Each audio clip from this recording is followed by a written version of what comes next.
It's time to talk sports. It's Hacksaw's Headlines, a panorama of the world of sports, stories, comments, and opinions. Touchdown, San Diego! Now, here's iconic sports talk show host Lee Hacksaw Hamilton and co-host John Riley.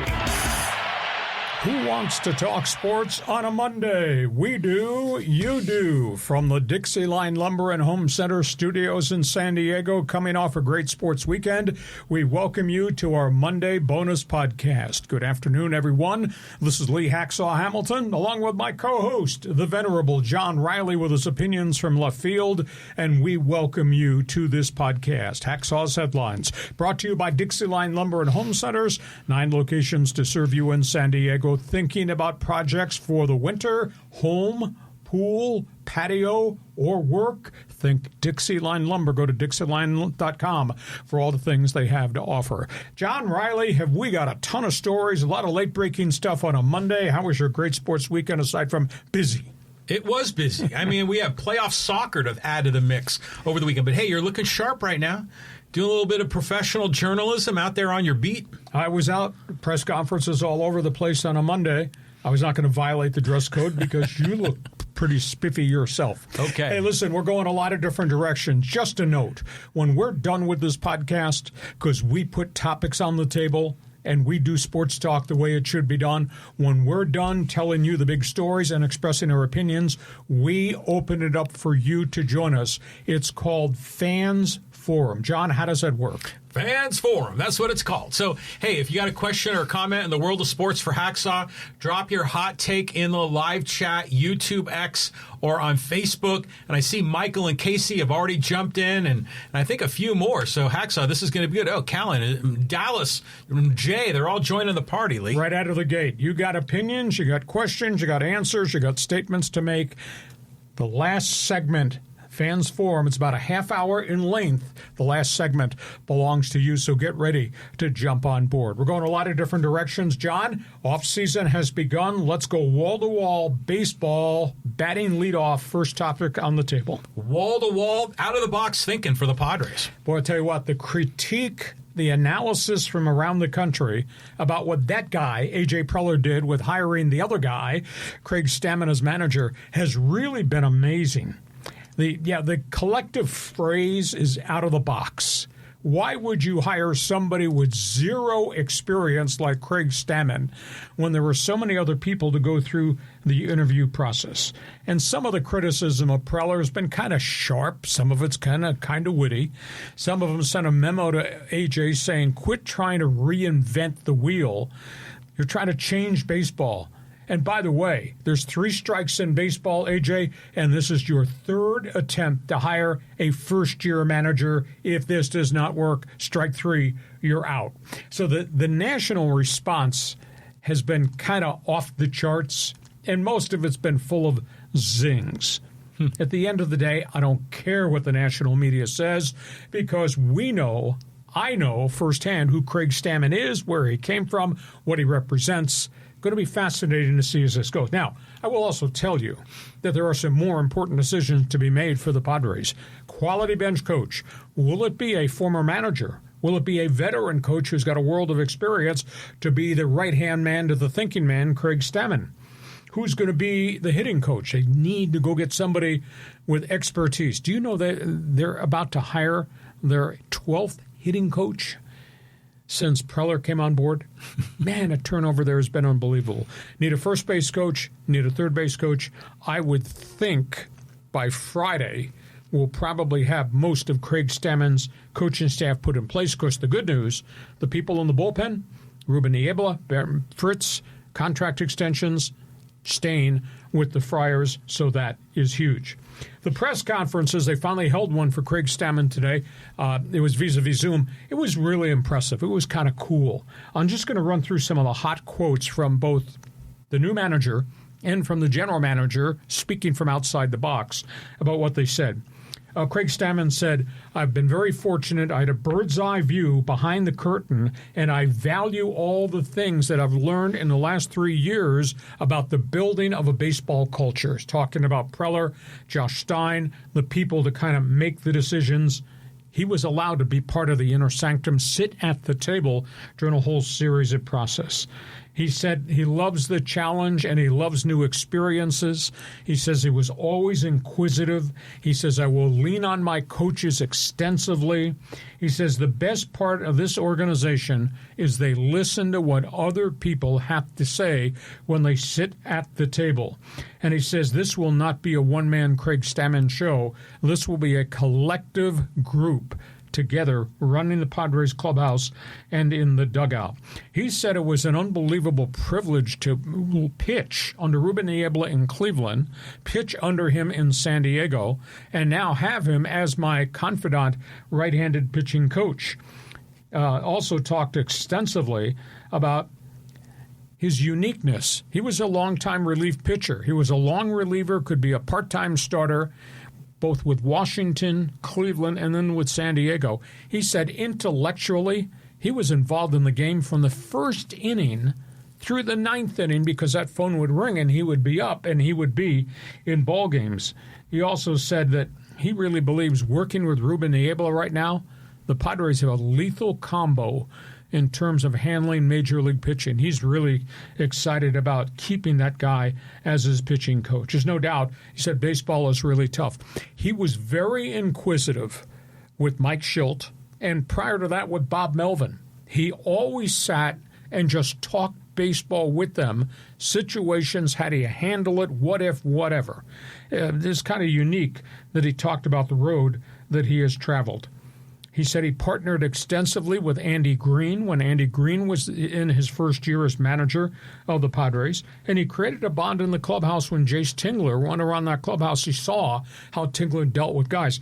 I just get the sense that Stammen was a tremendous note-taker mentally and was always inquiring about things. In terms of A.J. Preller, he said, I've seen this guy close up. And he said, we sat in the first round of Zoom interviews with the 4 hot candidates initially that they had, and Craig was part of the Zoom. I said, Craig would always ask uniquely different questions than I, AJ, or Josh Stein, the assistant, or Grupner would ask. But he said that's a byproduct of Stammen having been in the clubhouse, in the dugout, in the bullpen his entire career. And then 3 years, obviously, working a wide capacity of things in the Padres front office. He says he really believes that Stammen is just a guy who craves information about how organizations are built, the culture of organizations, player personnel situations that crop up.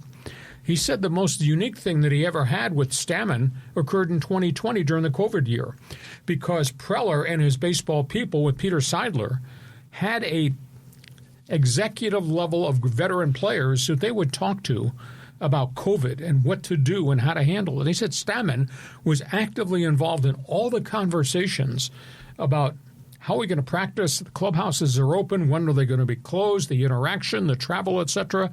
He said he was always bringing up things from a player's perspective that he thought were very important to make sure the players and the coaches and the manager were safe during COVID. You ever reflect back to 2020, we had a part of a season, and we had a lot of concern about COVID outbreaks in clubhouses. Mm-hmm. So AJ was unbelievably positive about the intellect of this guy. Now, he's never done it before, but they're going to provide him, obviously, with support. Bench coach, veteran coaches, maybe at first and third. They obviously have locked down the whole pitching coach situation. So it was kind of a really cool thing. But Stammen talking extensively about his working relationship intellectually with Schilt and prior to that with Bob Melvin, because they both had success other places. That's kind of interesting, gathering information. So that was the onset of what happened. The early part of my morning today was covering that Padre press conference. So you heard what the quotes I gave you from Stammen. You heard what AJ had to say. What do you say? Well, first of all, doesn't this whole thing remind you of how George W. Bush selected Dick Cheney as vice president, where, Cheney originally was in the panel of experts that were interviewing the candidates, and they said, we're just going to give it to him instead. It's the same kind of thing. Mm-hmm. So I don't have a problem with Stammen getting the gig. I mean, he seems very deserving. Seems like he's got the intellect, the curiosity, he's got the relationships, all the things. The thing that kind of gets me is it seems like no matter what Preller would have done, he would have gotten snarky responses from fans and the media. Only because of track record of failure. Right. Well, yeah. I mean, this whole Schultz thing kind of went sideways. Some of these, quote, failures, I'm not necessarily sure if they're entirely Preller's fault. I mean, the Melvin thing was a disaster. That seemed like that was more on Melvin than it was on anyone. But going back to like if Preller, instead of hiring Stammen, hired Pujols, they'd say he's a first-time manager. He has no experience. If he went after Hundley, it would have been the same thing. If he went after Niebla, they'd say, oh, he's a pitching coach. Pitching coaches can't be managers. Then he would have made a move for Scott Service, who has experience. They're like, that guy is just a retread. Exactly, another retread. So I think it's just he was damned if he did and damned if he didn't. Well, it's damned because he's failed at it. But again, it's hard to say Padre baseball's failed because we've had 5 great years of baseball at Petco Park. But at the end of the day, they're farther away from being a World Series franchise now than they've been over the last 5 years. And at the end of the day, we do have on AJ's resume the failure with all these different managers, whether the wrong guy or too much interference or chemistry or crappy personal relationships or toxic clubhouses. That's all there. And those are his people. But he's going to get an extension. I mean, yes. They're negotiating that. So that tells you that if they didn't want him, they wouldn't be negotiating a new deal. They would have jettisoned him. I'm of the opinion that A.J. Preller, I mean, he's got, pros and cons, and the list of pros and the list of cons are both a mile long. But I'd rather have him than almost any other general manager in Padres history. I mean, the guy is willing to take risks, and he's willing to try to parlay he's taking unique strategies. He's not falling into the same old trap for San Diego baseball. So I'm good with him. Hopefully, Stammen's the guy. I like that hire. I say we give him a shot and give him our backing. I sent AJ a note. I said, this guy is a gem. Yes. But AJ knew that. Yeah, of course. But again, that's my perspective of having dealt with Stammen from the minute he got here. And I had met him prior when he was with the Washington Nationals. And he was part of a good young pitching staff that when the first group of pitchers, they had a rotation that had come into place there. Now, unfortunately, all those guys broke down physically. This is before the Strasburg Juan Soto era. Mm-hmm. But this was the first group of Washington National pitchers. They were a whole bunch of really good young arms. That's when I first met him. So, sharp dude. Let's see where it goes. So the Padres have checked off the first box, manager. Right. They checked off the second box by keeping Niebla and Ben Fritz. Mm-hmm. Now the most important time of the offseason has begun. You better find some damn pitching because right now there is no cease. Michael King has been offered the $22 million qualifying offer, but he wants to go out in the market and get a multi-year deal. There will be no Yu Darvish for at least one calendar year, and the great unknown is how long it takes Joe Musgrove to come back to be the Joe Musgrove that we knew prior to the elbow surgery. So there's a lot of issues that have to be done with this next box that Preller has to check off. Hey, by the way, remember we talked about the qualifying offers Yes. like a few episodes ago? And I said definitely give one to King and maybe to Cease. And that's what they did. But they didn't give a QO to Suarez or a Rise, and you were kind of aghast. They're just going to let those guys walk? But $22 million was too big of a risk for those guys. I wouldn't have given a Rise $22 million. In terms of Suarez, the guy's got 88 career saves in 3.5 years. But he's a closer. I mean, is Edwin Diaz the most highly paid closer? Is he making $22 million? Yeah, but he opted out. He's in the free agent market, too. Yeah, I know. But, I mean, usually, closers they're still only pitching one inning at a time. They're not going to get, $30 million a year. They're not going to get Kershaw money. But $22 million a year for a closer's, I think, damn good money. Really? So, at the end of the day, I would have probably offered Suarez, but they got Mason Miller, and I'd rather take that $22 million and put it in the pot towards other people. So, that next box to be checked off, a lot of work to be done there. We'll talk more about that later in the week as free agency has just started.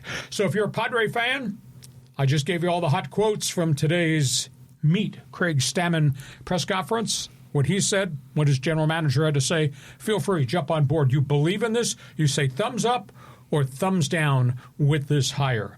Let's go from Padres baseball, move on to the next topic on the table.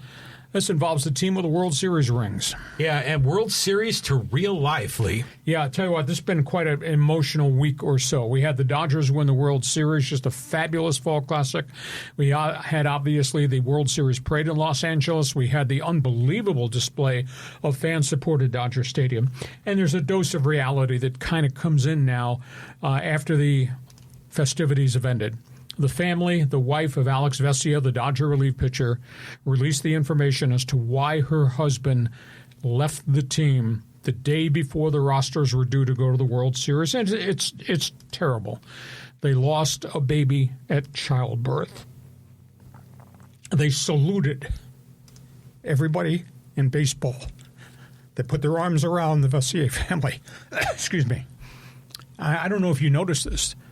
Every Dodger player had the number 51 on their cap through the whole World Series. You know, that sounds familiar. Every Blue Jay player had the number 51 on their Toronto cap. Really? Saluting, supporting the Vesia family. Right on, yeah. That was really cool. Then fans picked up the chant, let's donate money. Dodger fans and Blue Jay fans started to donate money to children's hospitals in Toronto and in Los Angeles. Nice. For, I think it's child heart defects. Okay. So, Andrew Friedman, the president, the day before the World Series began, when the announcement was made that Alex Vesia was not going to be on the roster, said there's a lot more important things than just a baseball game. So here we are talking about all the great times we had watching the Dodgers Jays series, and the family, obviously. Excuse me. Kind of brings us back to some reality of the real world and family, with terrible death of the child the day before the series began. And all I can say is, unless as a parent you've buried a child, you don't know the heartache. Been there. So, man, you all right? Yep. Yeah, that's heavy. It's heavy to see. I mean, it is real life, you know, and these ball players are going through it. And they're real people. It's like Freddie Freeman's son almost died last summer. Remember that? Yeah. And the outpouring of support and emotion for him. So, my heart, I wept when I read the press release from Vesia's wife. But everybody in baseball put their arms around the Dodger left-handed pitcher. So tough times, you get through it. But that's the story as to why he could not pitch. Yeah, because he was left off the roster. Exactly. Okay. So anyhow, that's Dodger baseball. There's a lot to cover in Major League Baseball. Sometimes we do have to cover the personal side. Yeah. Alex Vesia's story is just amazing. Okay, we'll go from that. Let's talk Angel baseball. Oh, the Angels. How do you fix a broken franchise, Lee? Oh, well, free agency is here. They've made one move, hiring Kurt Suzuki. It's kind of odd. They've gotten a lot of positive responses from baseball people about Suzuki, smart guy, longtime catcher, worked in the front office, so he's kind of walked the same road as Craig Stammen has walked. Then they hired Mike Maddox as pitching coach. Now the bigger story is what is next, because they got to get arms in there for Mike Maddox and Suzuki to work with. Report is that the Angels are the first team that called Shota Imanaga of the Chicago Cubs. Oh, right on. 24-11 over 2 years, age 32, really crafty. So if you get Imanaga here to pitch right behind Kikuchi, and Kikuchi did not have a great season in terms of one-loss record. He had no run support. His ERA is very respectable. So if the front end of your rotation is going to be Kikuchi and then Imanaga, and they have also called Merrill Kelly, Arizona Diamondbacks. He was their third starter on the rotation. I remember him, yeah. He had been in Japan. So if they make a move and they can add that's going to change the whole look of the rotation and make them much more competitive. I still think they need more veteran bats. Maybe there's going to be a trade. But it's interesting. The Angels have laid some dominoes out there to say we want to do this, this, and this, and this, and maybe they're going to move really quickly. There's also a report out there that one of the Japanese sluggers is interested in coming to the Angels because I guess you'd call it the Ohtani factor, because Ohtani was there, liked it there, was treated very well, that the Angel logo carries a little bit of credibility still in Japan. And Murakami, and I'm trying to think what the other first baseman is. There's two power-hitting Japanese free agents being posted. Angels may have an inside track at one of them just because the word over there is that they treated Ohtani so well that they just decided that Angels might be a good landing spot. That's kind of interesting. It is. Well, remember for the longest time, they had such terrible luck developing pitchers. Oh, yeah. And they were constantly with, 1-year rental pitchers. And then they drafted, pitchers every round. I drafted 21 pitchers in one full draft. Hardly any of them have gotten here. Yeah, so now you bring in, a former, a good pitching coach and a major league catcher. And maybe you start to build a pitching philosophy, around the Angels. I mean, you can't count on Mike Trout's. Is he done? I mean, you can't count on him at all, can you? He's had so many physical problems. Has he broken down? But maybe he gets a healthy season out of it. I don't know.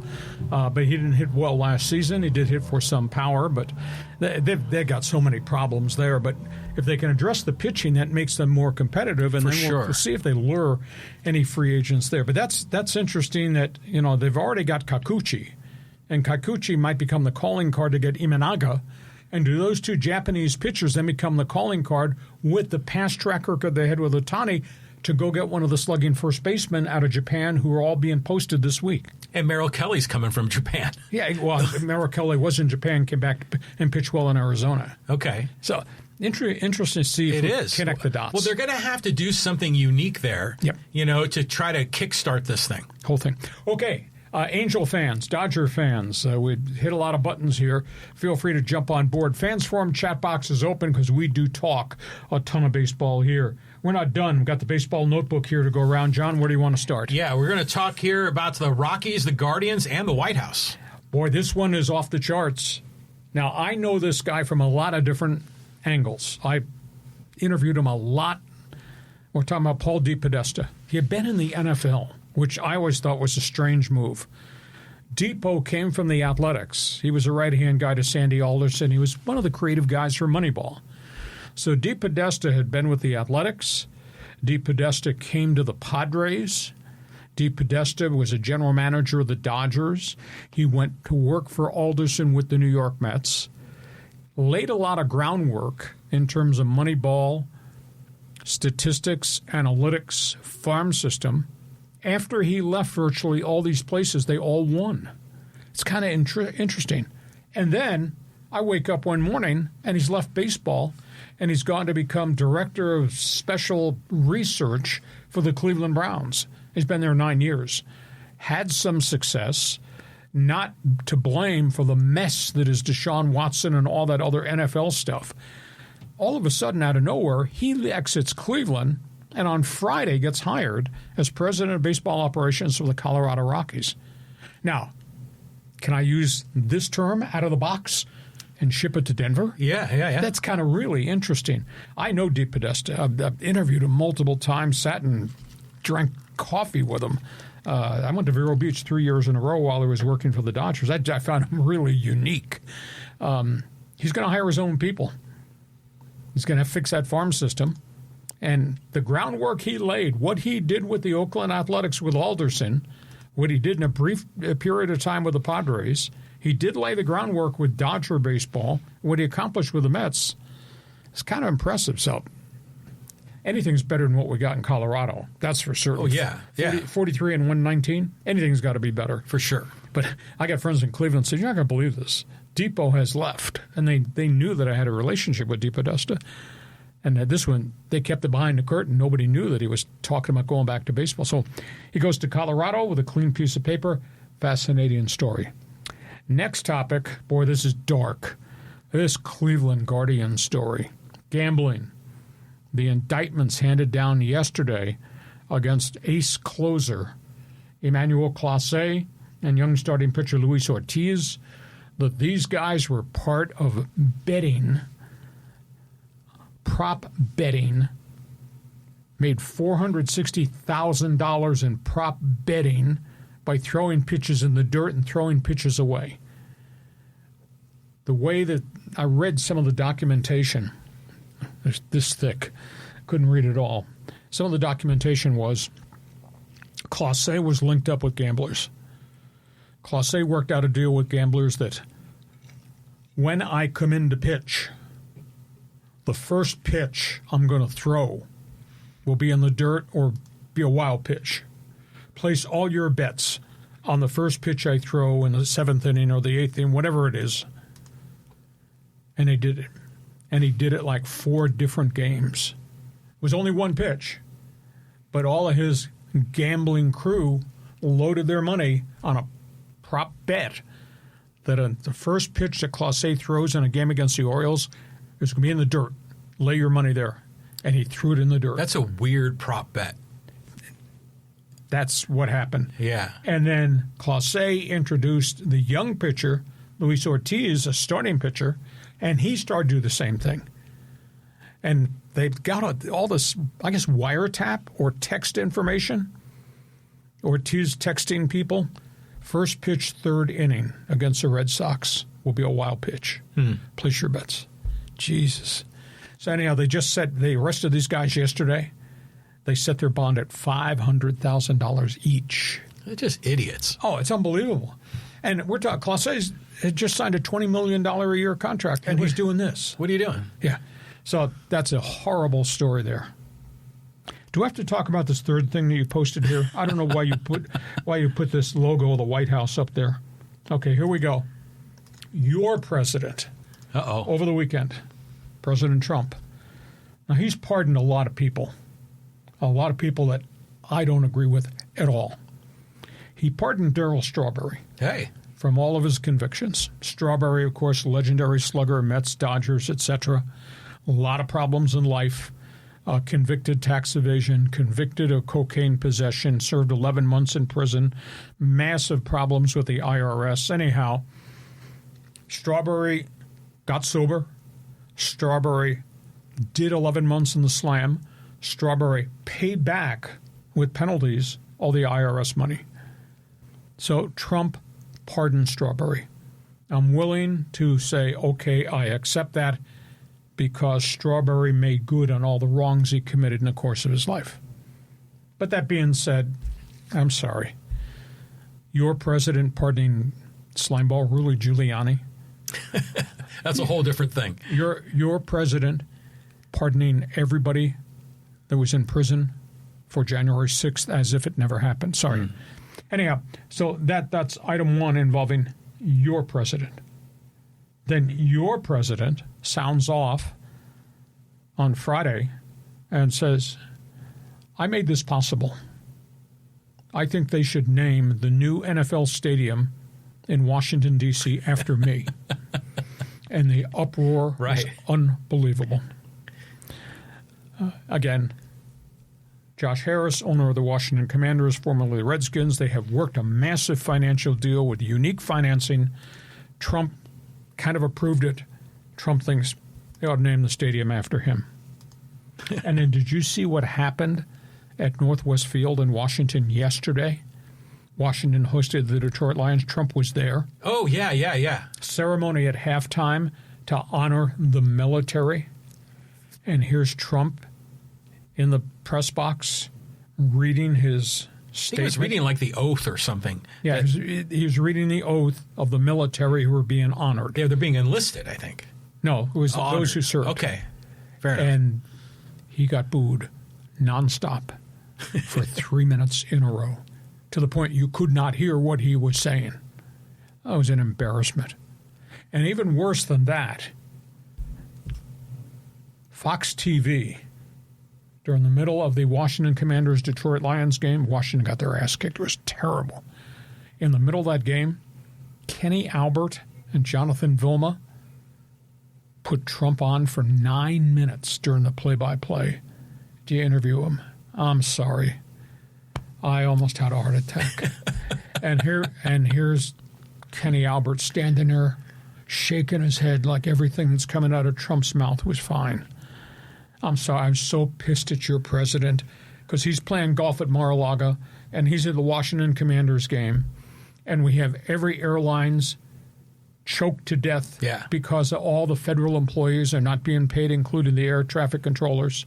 We have all the impoverished people that live in Appalachia and across the country that need food stamps and SNAP, and they can't get fed because there is no Congress. And by the way, the congressmen are being paid while all the federal workers for 40 days now are not being paid. Right.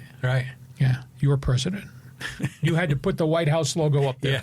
Okay, so that's all things baseball. You have an opinion, feel free to express it. You might be on my side of the street as it relates to that president, maybe on his side of the street involving his president, but bizarre day in baseball. And this Cleveland story is just awful.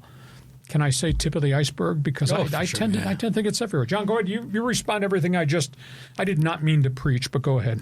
Get this man a political talk show. All right, let's start with the Rockies. Now, wasn't Paul DePodesta was played in the movie Moneyball by Jonah Hill, right? It was Billy Bean's wingman. He would not let them use his name, which I thought was kind of weird, but they should have. But that was supposed to be him, you know, exactly. The analytics guy, the Harvard guy. Yeah, it was Yale in the movie. Yeah. But at any rate, you know, DePodesta going to the Rockies, on one level I'm thinking, hey, there's a kind of a smart guy that can probably do the job. But on the other end, he's one of the architects of Moneyball, which then makes me think that the Montfort, who's been a terrible owner for the Rockies, probably trying to find a way to not spend very much, you know.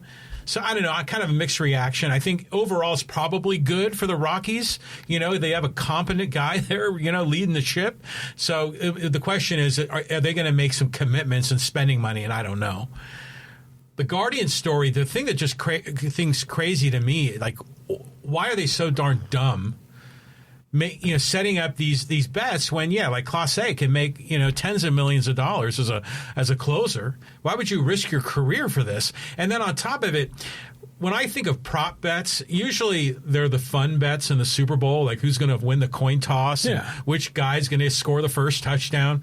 And I know there's more exotic prop bets about various things, but whether a prop bet on whether or not the first pitch is a ball in the dirt, I mean, the only people that are betting on that are people that have inside information from someone like Clase or red light, red flag, or just complete degenerate gambling addicts. Probably a combination of both. Yeah, who would be voting on whether or not the first pitch was a ball in the dirt? And you don't think MLB security or the casinos won't have a red flag pop up when all of a sudden all this money is coming in the final seconds before Clase comes on the mound? Yeah, and on some really obscure bet.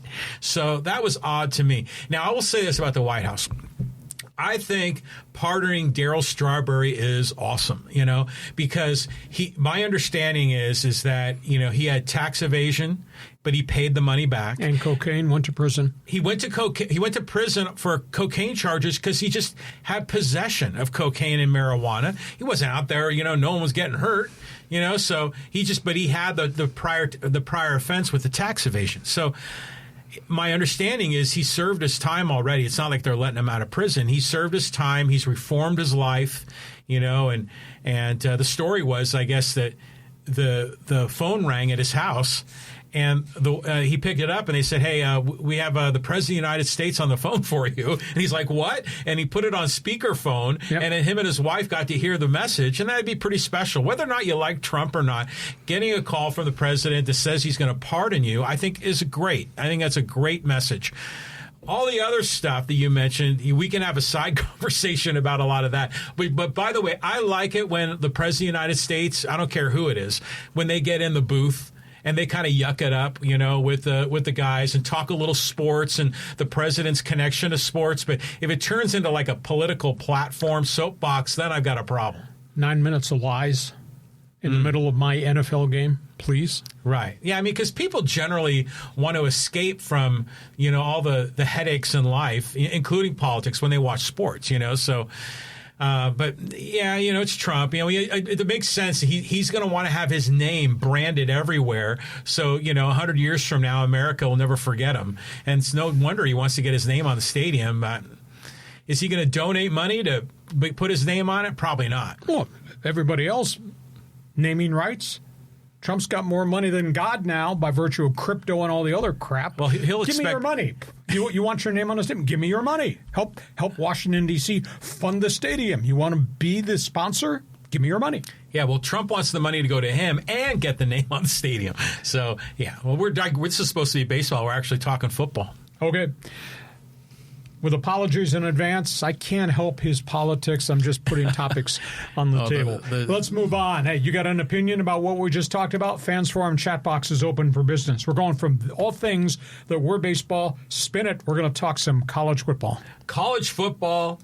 This was a tough one. The Aztecs ambushed on the islands. Boy, oh boy. Not a nice time in paradise.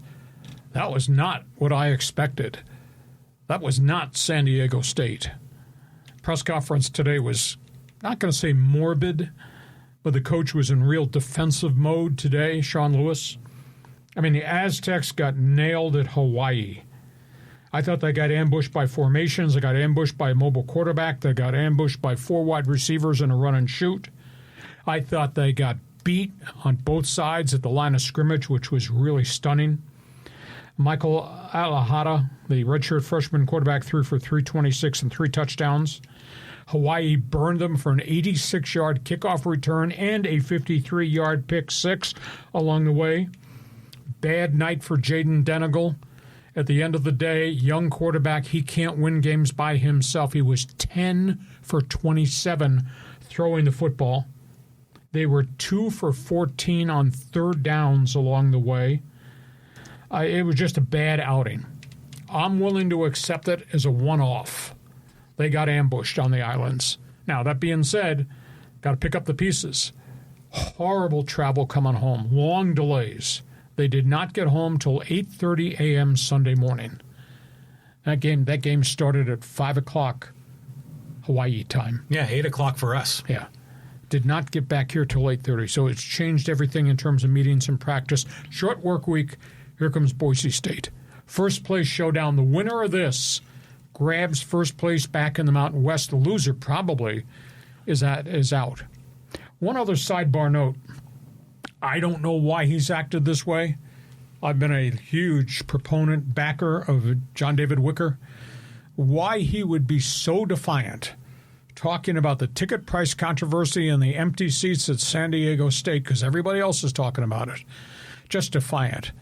He just flat out responded, we have to pay for this stadium. Well, the community's not responded. They're not coming to see what I think has been a pretty electric Aztec football season. They're not paying these prices for that stadium. But why be so defiant? At the end of the day, they need to sit down when this football season is over, and they need to rip up every contract they have as it relates to tickets at the stadium. What they need to do, they do have the skyboxes. You price what you can for that and hope you can get corporate to buy it. Every other seat in the house should be priced at $50 to $60 at the top and a low price of $25, and cut the damn parking from $40 down to $10. Make this thing reasonable. You have 32,000 every game with parking is a hell of a lot better than having 17,000, half of them being free, and getting virtually no parking and no ticket sales. If I were king, that's what I would do. And I'm not standing behind the banner we're going to the Pac-12 because the new Pac-12 is Mountain West 2.0, and you're not going to charge $200 a ticket to go see the new Pac-12. That's what I would do. I just don't understand why J.D. Wicker is so defiant in terms of we haven't made a mistake. Well, you got so many damn empty seats. Yeah, sure looks like you have. An Aztec for life with apologies in advance. That sounds fraudulent to me because I don't find any Aztecs for life coming to support their alma mater. Ooh. One man's opinion. Fans Forum chat box is open for San Diego State fans, friends, and alum. Aztec frauds are invited. Give me your response. What happened in Hawaii and my response to You didn't know this. I drank too much coffee this morning. I did say, man, you showed up feisty. I did not drink Red Bull. You're itching for a fight. I did not drink Red Bull. But anyhow, go ahead. Your response to what happened in the game. And that was a rough game. J.D. Wicker. That was a rough game, man. And I just when Hawaii had the ball, like their receivers would go on these 15-yard outs near the sideline. There's no one around them. Yep. They were completing passes. I mean, granted, it was an accurate quarterback. Give him credit, but the defense was somewhere else. And I'm like, how did we not scout this the right way? I was expecting this swarming defense that we've seen these previous weeks. And then on offense, they hand the ball off to Lucky Sutton, and it's a mob scene at the offensive line. A guy gets like a half yard or a yard part of carry. Right. And then to Denegal, he gets the ball, and he's back there. And when you think, the timing is right, like 1, 2, 3, get the ball out, he was holding it. And maybe it looked like he was doubting himself. I don't know what he was seeing downfield, if their defense was overwhelming, but seemed like he was doubting himself, and he would hold the ball too long and have to rush a throw or make a bad pass or something. And they got their butts kicked at the line of scrimmage, both offensively and defensively. Yeah. I mean, it was. I did not expect this outcome at all. And they said this is supposed to be a business trip. I think the boys got a little bit, sidetracked. No, they got whacked. And the same thing happened at Washington State. They played well early up there in Pullman. They played well early here. Their first 2 defensive possessions, they had interception, pressure, quarterback sacks. And it totally fell apart. And they just did not deal with the adversity. From the 3rd series on, when the Rainbows had the ball, it was terrible. And it just got progressively worse and worse. Yeah. All right, your reaction to the defiance of the athletic director? See, my bet is that the whole economic model from the beginning has just been blown up. They probably thought, hey, when they were building this, Aztec football, we own this city, one team, Chargers are gone, this is for us, they're building this thing. And they figured everyone's going to show up because they had the great track record in the Rocky Long era. And then all of a sudden, everything just went to hell in a handbasket. The COVID hit. They're going up to, Carson to play ball. Brady Hoke's return was not as successful as some people liked. And then meanwhile, all the NIL and transfer portal, and there was a separation of the power conferences and the group of whatever conferences. And it's like the whole world shifted over the past 4 or 5 years. And now they were probably thinking, yeah, we're going to be able to charge $150, $200 for some of our premium seats. And now you got to cut those by half or 25%. So that whole economic model, I'm thinking J.D. Wicker's thinking, yeah, we made a hell of an investment here on the university to build the stadium, and we thought we were going to make our payback in X number of years. I think you got to blow it up and kind of reset your expectations of what this stadium's financial model should be. Well, that coupled with the fact you are getting revenue from soccer. You've got 2 soccer franchises that are renting those facilities. Oh. And you do have other events that are going in there. Yeah. So there is some revenue streams there. But I'd much rather have 32,000 every home game with $10 parking and anywhere from $30 to $60 tickets. You sell your skyboxes for whatever you can sell to corporate America. I'd rather 32,000 every game rather than have 17,000, half of them free, and virtually no revenue stream at all. I think they've mishandled this right from the get-go. Well, they made bad assumptions, and the world shifted on them.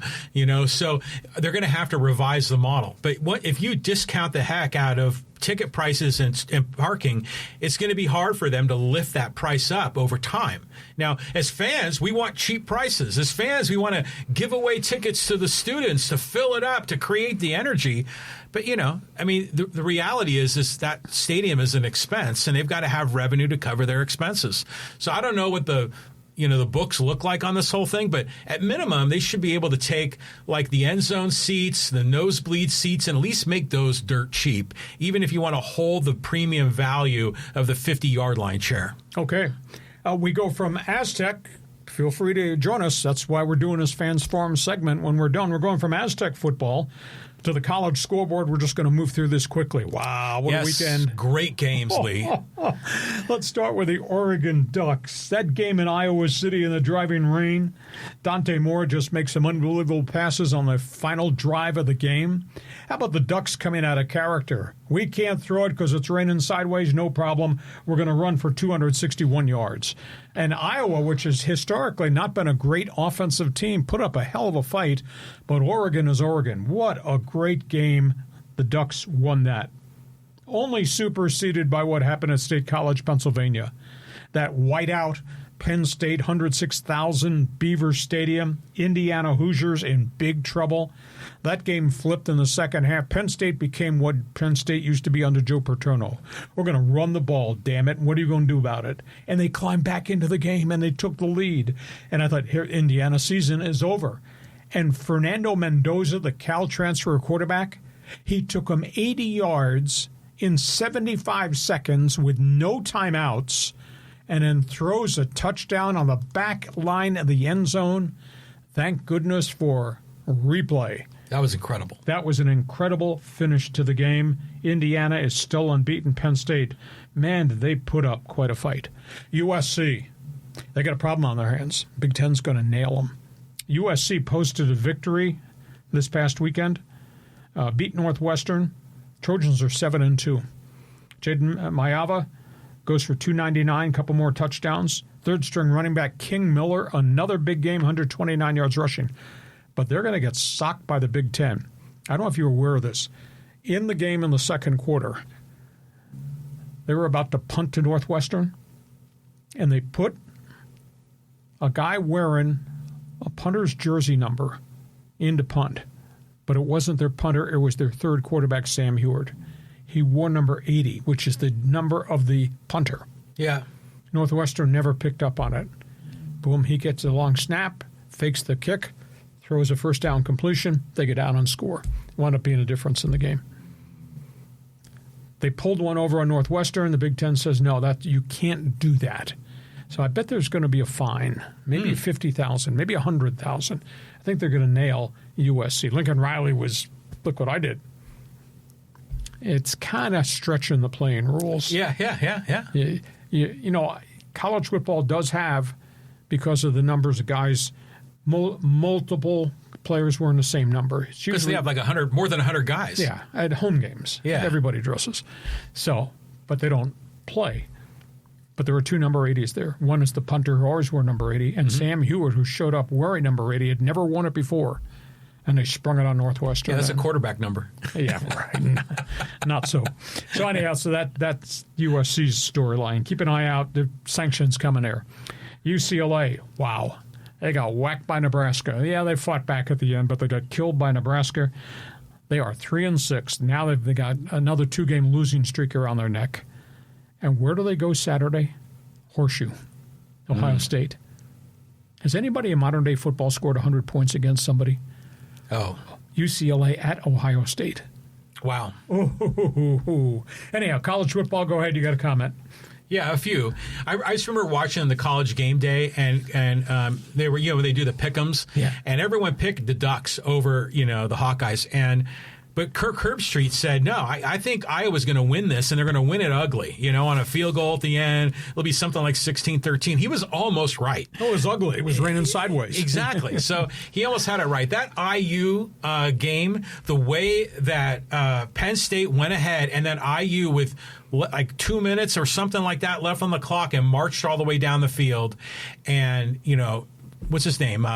Fernandez, right? Is that his last name? Fernando Mendoza. Excuse me. Pardon me. Cal transfer. Fernando Mendoza has been tremendous. Yep. I mean, no one would have thought of this guy as a Heisman Trophy winner, but I think this dude deserves it. Well, he's right there in the hunt. I got to vote. It's going to be complicated, but he's right there in the hunt. But he's not the type of quarterback that throws for 426. No. He throws for 215, but they're all meaningful touchdowns. And they're all really, well-thrown passes. Hey, he did a great job. So IU football fans have got to be going bonkers right now. Number 2 in the nation, undefeated. This is rarefied air for Hoosier Nation. If nobody stumbles, number 1 versus number 2 in the Big Ten championship game. Do they play in the regular season? No. Interesting. All right. Well, that's going to be brilliant. Yep. That's going to be great fun to watch. The SC thing, I know when it first happened, I thought, hey, good on Lincoln Riley. I like it when coaches are sort of clever and they can figure out a loophole through the rule book. You don't like sportsmanship, do you? Well, no, it's just it's a thinking man's game. So, because you got to protect against, the fake punt anyways. But then, then you find out, okay, maybe that wasn't the rule book. Okay, if so, it's cheating. You got to penalize him. But the kid's name was Heward. Was that any relation to the other? Weren't there two other Heward brothers? Brock Heward was a quarterback at the University of Washington. Sam came from Washington. He was recruited there and then wound up at SC. Oh, okay. So he must be like a fifth-year senior or something like that. And, so that, by the way, what's your whole take on this? Because I remember, I think I mentioned this on a previous show. I was a little kid. I had one of those electric football games. And then the little figurines of the football players, you would have to put numbers on their back. And they gave you a guide that said quarterbacks are supposed to have a number between 1 and 19. And running backs between 20 and 39. And linebackers were in the 50s or the 60s. Okay, and the NFL has held pure to that rule for a long time. College then began giving the exotic single-digit numbers to linemen and stuff probably, 10 years ago? Yep. And that caused a little bit of confusion. So if the punter had a punter number, which usually the kickers are single-digit numbers, then there wouldn't have been any sort of a confusion. Except, though, it didn't matter what his number was. Heward put on a number that was already given to the regular punter. Right. So it was double identity. But yeah, it is. But it was clever on the way they did that. And by the way, when he threw that pass, I was like, oh, that dude knows how to throw the ball. He ain't just he's not a punter. No, he's not. Okay, that's all things college football. Hey, we get to halftime. Hope you're enjoying this podcast. We're kind of firing a lot of shots today. I didn't drink any Red Bull. Sometimes I think he does.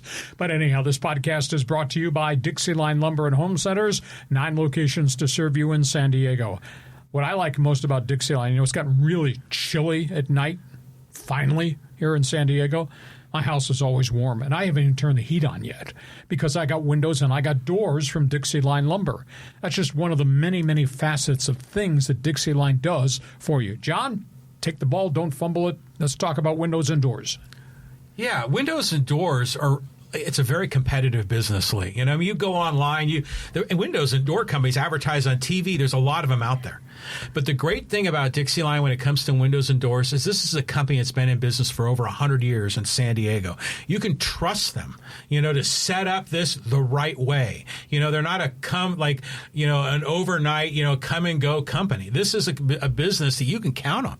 And that's the greatest thing about Dixieline is they've helped home builders in San Diego for over 100 years. They've helped homeowners do remodels and get replacement doors and windows. Including this dummy. Yes. So, if anything in a project were to go wrong, and you've got it, no one likes that when that happens, but we're human and sometimes mistakes are made. The guys at Dixieline are going to work with you because they have a brand reputation in San Diego. They don't want to screw that up. They want to maintain that. And it's a company you can feel comfortable doing business with. Dixieline Lumber, 9 locations to serve you in San Diego. Just go to the website, Dixieline.com, to see what they have to offer. Hey, we're at halftime. Couple of business notes. When we're done with this podcast, you take over this podcast. We do this thing, it's called Fans Forum. We put topics on the table. John and I argue back and forth. Then we open it up to you to participate in Fans Forum. John, for all the new people on the live stream, how do they join us? Well, you can get involved, and a lot of you are involved. You should see the smack talk going on right now, Lee. And there's even like a little bit of people getting angry with you, taking some political shots in this podcast. But at any rate, it's all good. So if you have a question or comment in the world of sports, just go on to the live chat on Facebook, on X, on YouTube. We'll get you involved in Fans Forum. A couple of other items. I write about sports every day of the week on my website. Have you ever checked my website? You won't believe the amount of information that's there every day. It's there first thing every morning. Go to Lee Hacksaw Hamilton. sports.com. And you, regardless of what the sport is, you'll find something every day in all the different categories we have. Best 15 minutes in sports, my rather opinionated one man's opinion column. We invite you to do that. And by the way, you can join my Hacksaw Insiders group when you go to the website. Right on the homepage, there's a big orange box. Fill that out and get on our email list. We send out special emails twice a day to you sports fans. It's absolutely free. Want you to share. Tell everybody what we do Mondays and Thursdays at 1:30. Subscribe. When you subscribe on the YouTube channel, you will get the alerts every time we put additional videos up on the YouTube channel. We do that 5 to 7 times during the course of the week. Want you to join me on social media. Want you part of my Hacksaw's Twitter All-Star team. Just go to X, type in my name, Lee Hacksaw Hamilton, hit the follow button. And, of course, you can help us make this thing grow. We just busted through 9,000 subscribers in just over 3 years, which is just amazing following. You can join us. Follow, give us a thumbs up, give us a 5-star rating. It really helps us a great deal. All things, we're on every bloody social platform there is. You don't know how freaking big we are in TikTok and China. It's unbelievable. John's laughing. This is all John's fault. John's the one who created this whole aura. Yeah, it's been fun, man. You know, getting you out there. And you're like a blowtorch signal, man. You've got a ton of sports content. We just need to put a microphone in front of you and get it out on the internet. Okay, all that, because we do sports talk the way it should be done on this podcast, and your fans forum comments are still to come. John, let's move to the second half. We're going to talk all things NFL. Yeah, we're going to talk about the Chargers with a quarterback shootout with the Steelers. Quarterback survival. Man, that was a tough game to watch. That was a grind of a game. That was rock'em sock'em. That was kind of old 1950s football. Chargers beat the Steelers 25-10. It was a Sunday slugfest. It's kind of a night of survival.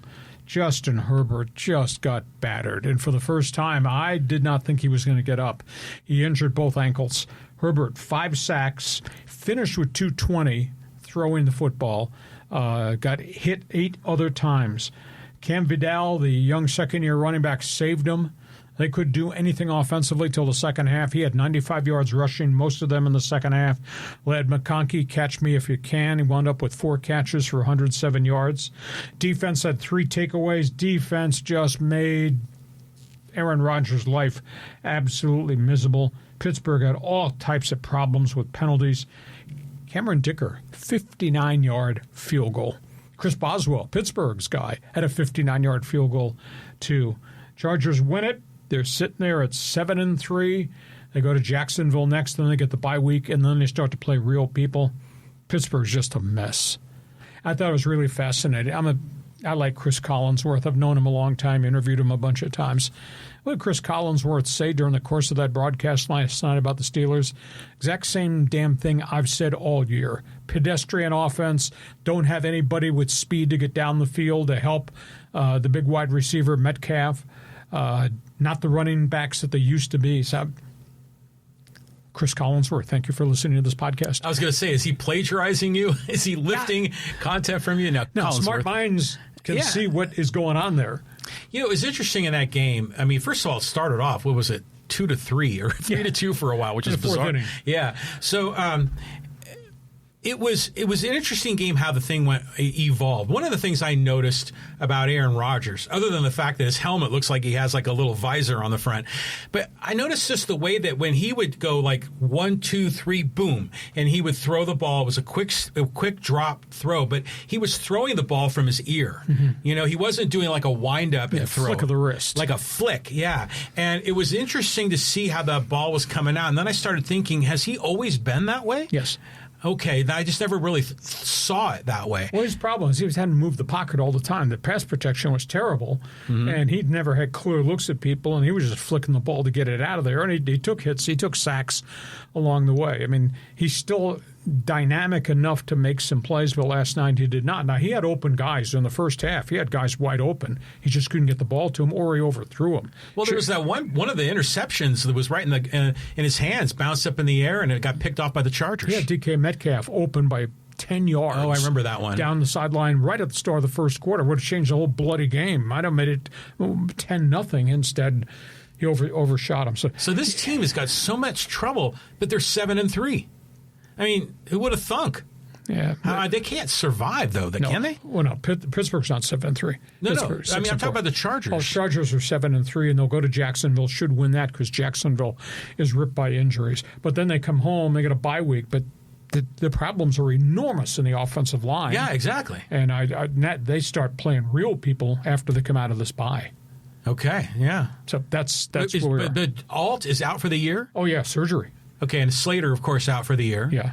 What was that other guy? Hart. Bobby Hart. He's out indefinitely. Indefinitely. And the rest of the guys are playing really poorly. Like Becton, did he play much? Yeah.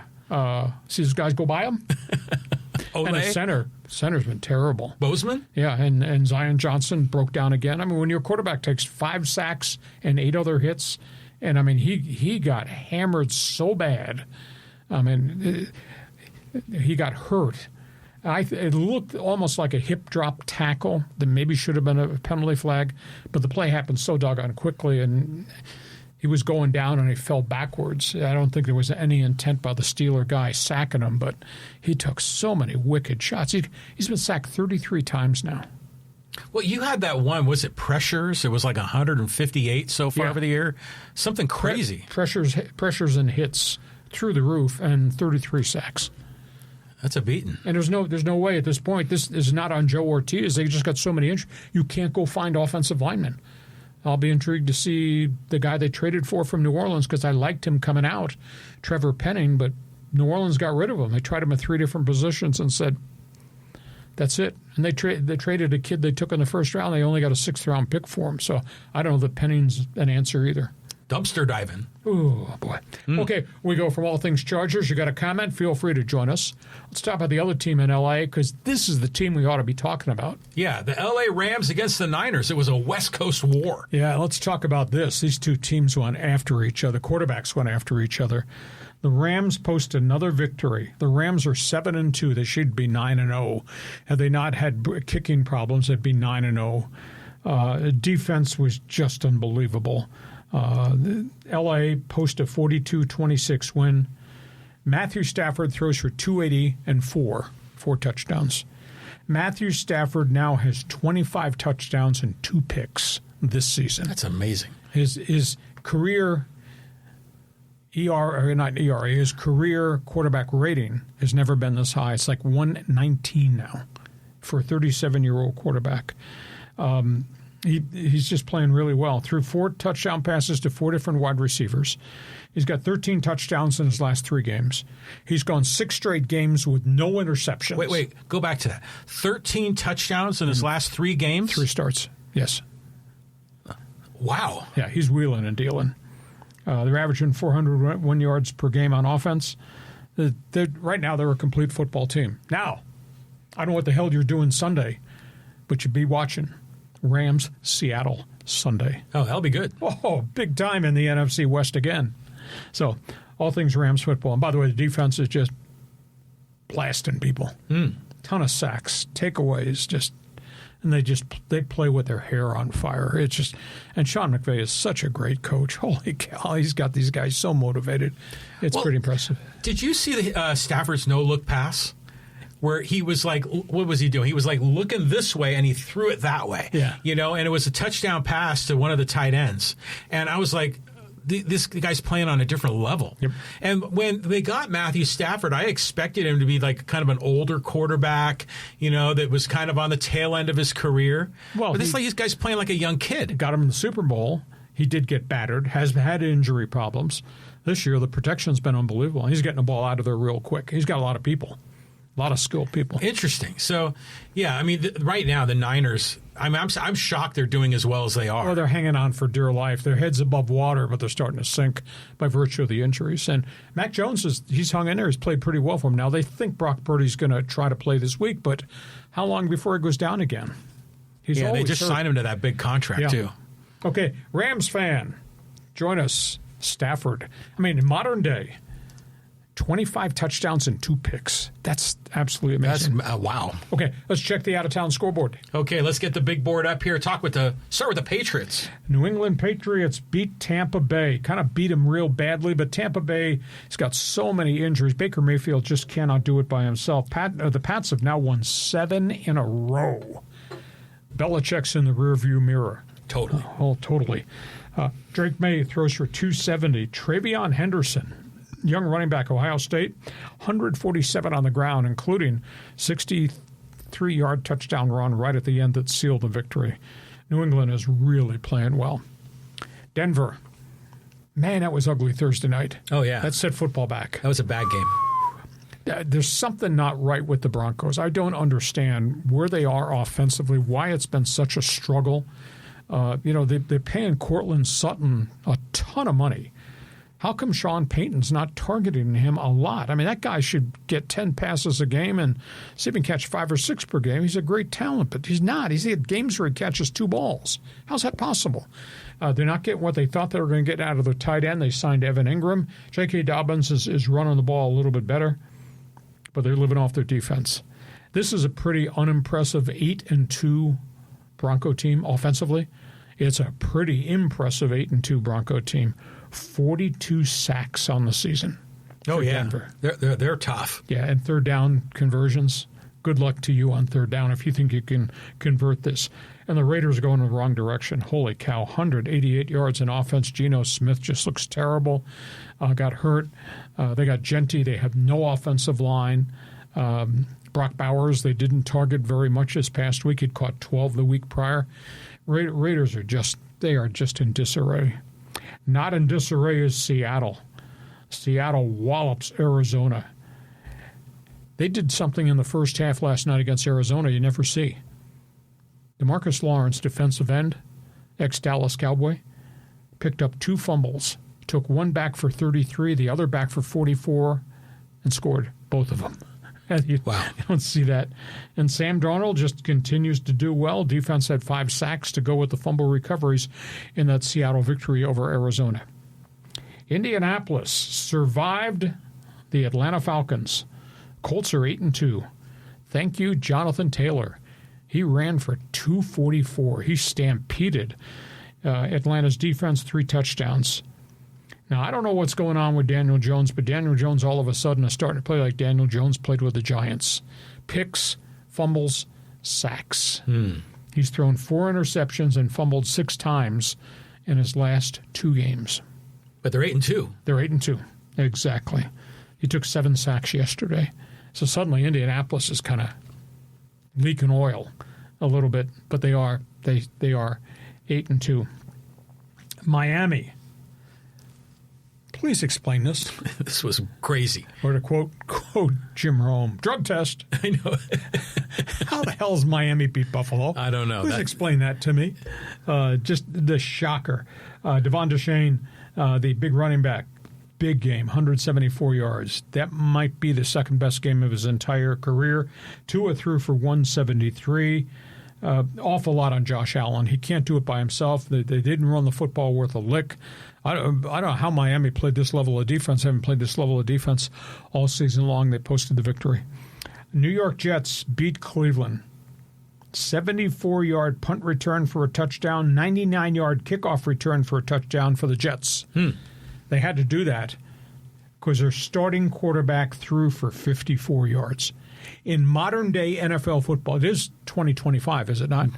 Yeah. How can you have an NFL starting quarterback throw for 54 yards? Thank you, Justin Fields. That's ridiculous. That's amazing.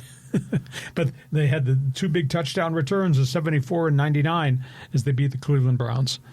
And the Browns just scuffling and struggling. Well, I'm happy for Aaron Glenn, getting that win. Yeah. I mean, for the Jets, that's good. But let's talk about Jonathan Taylor. I mean, is he the MVP, a midseason MVP? At this point, yeah. At this point, he's surpassed, obviously, all things Derrick Henry in Baltimore. Mm-hmm. He's the leading rusher in the league right now. He's heavy duty. It's not like he's galloping for an 81-yard touchdown run, or he just had an 83-yard touchdown run. But it's not like he's bursting. He's doing heavy-duty stuff. He's averaging, 24, 28 carries a game, and he's pounding it.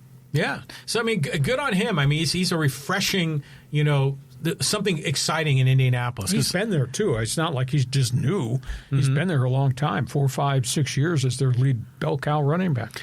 Now, that game was in Berlin. And I remember Sunday morning, you get to tune in. You got an NFL game early on. You like that? It's okay. I mean, that way we have like 4 NFL games to watch on a Sunday. Yeah, I got to do that. Plus, I have to write everything for my website. So, I mean, I get to 8 o'clock Sunday night, and I'm kind of face down on the carpet. Well, I know. How long did you last for that Aztec game in Hawaii? I went to bed shortly after halftime. Yeah, and that's about. By then, we kind of knew the game was over. Yeah, and then they returned the opening kickoff in the second half for 86 yards. Yeah, that was a beatdown. But yeah, right now you could like literally watch football from the moment you wake up to the moment you go to sleep on Sundays. I have a lot of problem in my house if I did it that way, but maybe you have problems in your house I don't know about. Okay, you got comments about the NFL? Feel free to jump on board. We're not done. We got NFL notebook stories to talk about here, too. Yeah, names in the news. Paul Tagliabue has left us. Legendary commissioner, National Football League. He took the league from the level that Pete Rose established it as a successful sports league. He took the brand to big business. What Tagliabue did on a lot of different levels is historic. He was only commissioner for 17 years in all. But as he was commissioner, he did phenomenal things. Item 1, labor peace. He had a unique relationship, a partnership with Gene Upshaw. And usually pro sports and the head of the union, it's like no man's land. It's like a war. Not in the NFL during the Tagliabue, Gene Upshaw era. That era also included free agency, things of that nature. Never a work stoppage while Tagliabue was a commissioner. Been a work stoppage in everything in life every year, and especially in sports, but not in the National Football League. The other thing, he helped create and grow the mega TV deals. He oversaw the expansion and the building of a lot of new stadiums. There was obviously expansion into Cleveland, Carolina, other places. He did a lot of unbelievable things. He came up with the idea of the Rooney Rule. Interviews, minorities, black coaches. Now, there's some bumps in the road, but the concept worked early on. I don't know if it needs to be refined, rethought. Rooney Rule now is not quite what the intent was when Tagliabue brought it into being. He just created an aura of big business. There is a negative, though, and it really bothered me. I mean, I lost my mind watching Kenny Albert interview your president. Every network show had a salute to Tagliabue, and rightfully so. He's in the Hall of Fame and what he did over 17 years. Do you know not one of those shows mentioned the concussion lawsuit? And I will forever hold it against him. Now, he is in the Hall of Fame. I don't know they would have gotten my Hall of Fame vote because I know a lot of inside stuff about what happened when it was first brought front and center about concussions, dementia, Alzheimer's, suicides, and Tagliabue did nothing. He formed a bogus committee, a head committee, and he had his personal doctor lead it who had no history of dealing with brain injuries. And the whole thing was a sham. Eventually, they got sued. Eventually, they had to settle. Eventually, we had a concussion program now that's in effect, which is awarded enormous amounts of money. But they were forced into it rather than go to court. They would have lost everything had they gone to court. But while he was commissioner, Tagliabue totally ignored it. And I swear I will go to my grave that there are some team physicians that woke up one morning, John, with conscience. And they presented documents that showed there had been communications back and forth that we believe concussions have led to dementia or Alzheimer's. And we believe we need to do research for what then became CTE, which now proves the point. And we had all these player suicides. They had 45 player suicides. Tagliabue just totally ignored it as if sucks to be them. It was terrible. And I'll never forget, I had a Charger player tell me a quote, and this also was part of the stuff the union mentioned. that under Tagliabue, the whole response was, you got a problem? You're going to sue us? Delay, deny, and hope you die. Whoa. I had a Charger player tell me that. Whoa. Who was afflicted. It's everywhere. So that's the one thing that really bothered me is none of the TV network shows as they did the salute to Tagliabue, talked about his life career, not one brought up that whole mess. And if you don't believe me, read the book. If you don't believe me, watch the movie Concussion.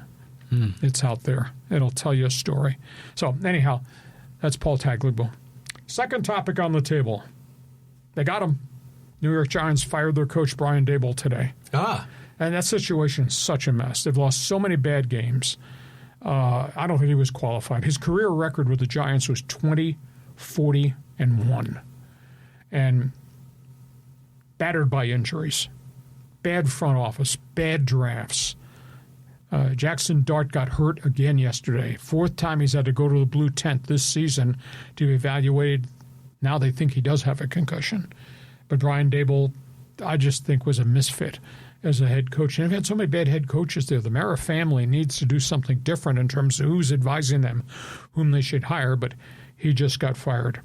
In Dallas, interesting story in the aftermath of the terrible suicide with Marshawn Kneeland, the young linebacker out of Western Michigan who killed himself last week. Micah Parsons is paying for Kneeland's funeral. Oh. The ex-Cowboy. They were friends. Oh, okay. It's interesting. Team meetings on Friday after the story broke and evolved. Dak Prescott stood up in a team meeting and looked at the entire 63-man roster in that locker room in the Cowboys and said, it's okay not to be okay. He said, why would he say that? It's okay not to be okay because there's help out there for you. Yes. You got a problem, there's help out there. You got a problem, you come to me. You got a problem, we have a union that can help you. Dak Prescott speaking firsthand. Brother committed suicide. Two other players then spoke to the entire roster about how we have to come together. If you sense a problem with a teammate, step forward and talk to him or go to the team doctors. If you're a teammate and you don't feel right, headaches, whatever, you got personal problems, step forward, reach to me or reach to Dak. I was told, Dallas Cowboy beat guy who talked to Prescott said that it was evidently an absolutely amazing team meeting, and that should be happening in every locker room around the NFL. Because guys, I think you might have mentioned it last week. In the NFL, guys have this machismo thing. I can handle this crap. Yeah. No, you can't. Not head injuries, not brain damage, not ongoing problems. Obviously, Kneeland, suicide. If they do the autopsy, they'll probably find some form of CTE, which was forming on the brain, which would have taken his life somewhere down the road. That affects your thinking. But the Cowboy guy told me, said Prescott was just amazing. That's what other players told him about what Prescott said at the meeting. So, interesting story. Last story, Jacksonville Jaguars. They're moving from Jacksonville for 1 year. They're going to play their home games next year in Orlando. There's a massive renovation of that Jacksonville stadium. So they're going to play at Orlando. There'd been talk, where are they going to go? They've been talking about making them just a European team for a whole season, but they've signed a deal. They're going to play 5 home games in Orlando. 3 other road games are going to be in England. They've been England's team for the last group of years. That's interesting there. So you got a comment on Tagliabue, the Giants coach, what Dak had to say? Go ahead, John. Wow, there's a lot there. First of all, has the NFL only had 3 commissioners? Yes. Rozelle, Tagliabue, and Goodell. 69 years. That's amazing, really. Yep. I mean, the NBA's had a lot of continuity with Stern and Silver, but baseball hasn't. It's been a lot more erratic. Now, if you were to take those 3 NFL commissioners and give each of them a letter grade, what would you give them? Well, I think Rozelle has to get an A only because he took it and made it from a mom-and-pop operation into a business operation did the TV contracts, the first group of contracts with the 2 or 3 networks that existed at that point, and made it event watching. And Roselle was a PR guy. He used to be a PR guy for the Rams way back. So he was creative in that area. But then the players formed the Players Association union job. The job got much more complicated. And Tagliabue comes in, and he elevates it, and he takes the brand to a whole new level. And somehow, some way, he and Upshaw decided, as this thing was exploding and growing, it has to be a partnership. Oh, yeah. And it became a partnership, no work stoppages whatsoever. And he did so many other dynamic things. But the minute I think of Tagliabue, my heart hurts, because I know guys, I've been with guys who have been damaged playing in the NFL and are of the opinion that the league didn't give a damn. So what grade would you give Tagliabue? I'd probably say a B. Yeah. Only because of what he ignored for chunks of years with the brain damage, the concussion lawsuit. If you've never seen the movie Concussion with Will Smith, see it. You'll come away feeling really different because the story's pretty true, and it's an offshoot of the book that was written about the death of Mike Webster and the Pittsburgh Steelers, and that was the onset of this whole concussion thing, which then led to the lawsuit. So I'd give him probably a B. And Goodell, I would have to say probably a B to an A, because now it's really big business. Now it's global business, and they have done a lot of work to try to help the players and make the game much safer. It's a monstrously hard business to run because there's egos and there's smart people and there's stupid people, et cetera. Yeah. So, plenty of all of those. Yeah, that are owners, et cetera, and it's a lot more complicated now. And now there's so many other distractions out there, and the integrity of the game, be it steroids or HGH or now gambling, really important too. I always like at the NFL draft when Goodell comes out there, everyone boos him, which is sort of like an inside joke, it seems. But you're talking about, Tagliabue and Gene Upshaw. And it's just neat to think about Gene Upshaw and Art Shell and how successful they were, all pro players for the Raiders, but both went on to very distinguished post-playing, careers in the NFL. Yeah. The most unique thing is they came from small black colleges. I think Shell came from Maryland Eastern Shore, and I'm not sure where Upshaw, maybe Texas A&I. Wow. But they did not come from football factories. They did not come from academic institutions, but yet they became really smart people. And not only was Upshaw become a great union leader, he had a presence. I interviewed him one time. He had a presence that was amazing just to be around him in terms of intellect. But Art Shell became a really good coach, and then Art Shell went to work for the league. Oh, wow. When he retired the first time with the Raiders, he wound up going to league and league game day operations, and he had input in rules and things of that nature. So, yeah, those are two really special people. Really special people, yeah. And, yeah, the Dayball, that guy, he seemed like he was sort of halfway out, and that he was going to get toasted at one point. You lose Scadaboo. The whole thing's just gone sideways there. Love to hear the story about Dak Prescott, and all that leadership there. That's good.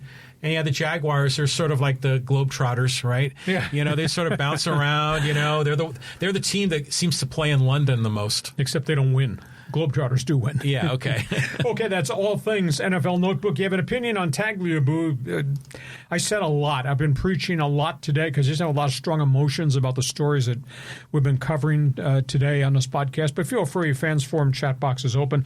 Last topics on the table before we let you, the fans, take over what's left here of this podcast. John, where do you want to go? The high-speed sports wire. Let's start with San Diego FC. How about SDFC? Moving on.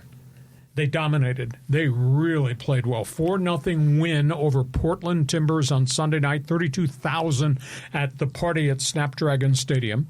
Anders Dreyer scores 2 more goals. Pellegrino had 2 more goals.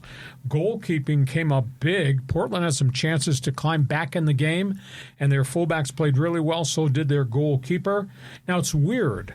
MLS there's an international break on the whole global schedule for 2 weeks. They don't play a playoff game for 2 weeks. Wow. And because they got World Cup qualifying, etc. Anyhow, San Diego's got 2 weeks to get everybody healthy. Some other guys will be going abroad to play for their country in qualifying games and come back. Don't get anybody hurt. Then they get Minnesota. Second round, knockout round, baby. One and done. One and done is right. So it's been a phenomenal season for SDFC. Second topic on the table, heavy heart around the NBA. Great gentleman. Lenny Wilkens has passed away. Legendary guard, started his career St. Louis Hawks, went to Seattle, played Portland, played Cleveland, became a player coach. Might have been the last player coach in the NBA, I think. Somebody correct me if I'm off on that. I don't know, is Larry Bird player coach? Magic wasn't a player coach. Larry Bird was a player and a coach, but never not a player coach. Yeah. Lenny Wilkens, I think, might have been the last true player. Oh, Dave Cowens. Okay. Way back. But anyhow, Lenny Wilkens, what a great gentleman. Passed away at the age of 88. Then he became a great coach. And he won the only championship the Seattle Supersonics won. Coached in Portland. I met him in Cleveland. Just a gentleman. Third winningest record of all coaches in the league. Nobody thinks about that. Yeah, everybody. When I say greatest coach of all time, people think Red Auerbach cigar. Yeah. Modern day, say Popovich. Yeah, or Pat Riley. But this guy, 1,332 wins. So Lenny Wilkens, great gentleman. He has passed on. A couple of notes off the hockey hotline. Speaking of passing on, Philadelphia Flyers. This guy was a dog. This guy was a dude. Mel Bridgman has passed away. He was a big center iceman in the era just beyond the Broad Street Bullies in Philadelphia. Big and physical. Scored 220-some-odd goals for the Philadelphia Flyers. Big physical kid. Played out of Western Canada. When he was done, played 17 years with the Flyers, Detroit Red Wings, and finished up in Vancouver. He became the general manager of the Ottawa Senators, and he rebuilt that team. And then after he left there, he became a player agent. He just passed away at the age of 70. He was a hell of a competitor. Talking about the opening of the National Hockey League season, and we talked about how hot the Ducks are. Ducks have won 7 in a row right now. All their kids are scoring goals. I mean, it's really been impressive what the Ducks have done. I want to talk about the other end of the spectrum. Can somebody please explain to me how the New York Rangers, with one of the highest payrolls in the modern NHL, how the New York Rangers could be 0-6-1 at home with all these goal scorers, and on the road they're 7-1-1. How can that be? That's weird. They've been shut out 5 times at home. I mean, Ranger fan at Madison Square Garden is kind of unruly when things aren't going well. Things are not going well for the New York Rangers. So this is just a really weird story. Next topic, Formula One racing. I'm going to get an F1 fan that's going to join us in Fans Forum if it kills me. That's how you'll get rid of me. Brazilian Grand Prix. It rained like hell. The driving conditions were terrible. They have what's called in South America, I guess they put up these flags that say what the weather danger is, and they have this thing called orange alert, which is violent rain and wind. They raced the Brazilian Grand Prix in Sao Paulo under an orange alert. The race went on. And the big story was Lando Norris won the Saturday sprint in a driving rainstorm, came back, started on the pole, and ran away from the field, won the Sunday race. Max Verstappen blew an engine, had to change engines, got penalized, had to start the race at the back of the grid in the pits. He could not get rolling till every car had gone by pit row. Then he was allowed to get out there. Wow. So Verstappen suffered a terrible setback in terms of the point championship. And Oscar Piastri, the great South American who was the points leader through the first half of the season, crashed out again. He has totally disappeared. Lando Norris has blown by him in the points race, and right now Norris kind of has this thing by the throat. So it was just a bizarre weekend. And a late-breaking story today, Team Ferrari with Sir Lewis Hamilton. The ownership of Team Ferrari told Hamilton and his teammate, the Frenchman Charles Leclerc, shut the bleep up. We're tired of hearing you bitch about the bad season, the problems with the pit crews, the engines, the setup. Good. Shut the bleep up. They're having a miserable season. Lewis Hamilton is he's a mental mess. His qualifying in the rain was terrible. He wound up qualifying 13th. And he took his helmet off, got out of the car, and said, I shouldn't even race on Sunday. What are you saying that for? You qualified 13th, bad weather, bad setup. So today, Ferrari's leadership ownership just went crazy. Last topic on the table involves LIV Golf and that guy. Can you please tell me who Phil Mickelson really is? Here's the story. Now, we know about Phil. Great success, the fans' man while he was on the PGA Tour.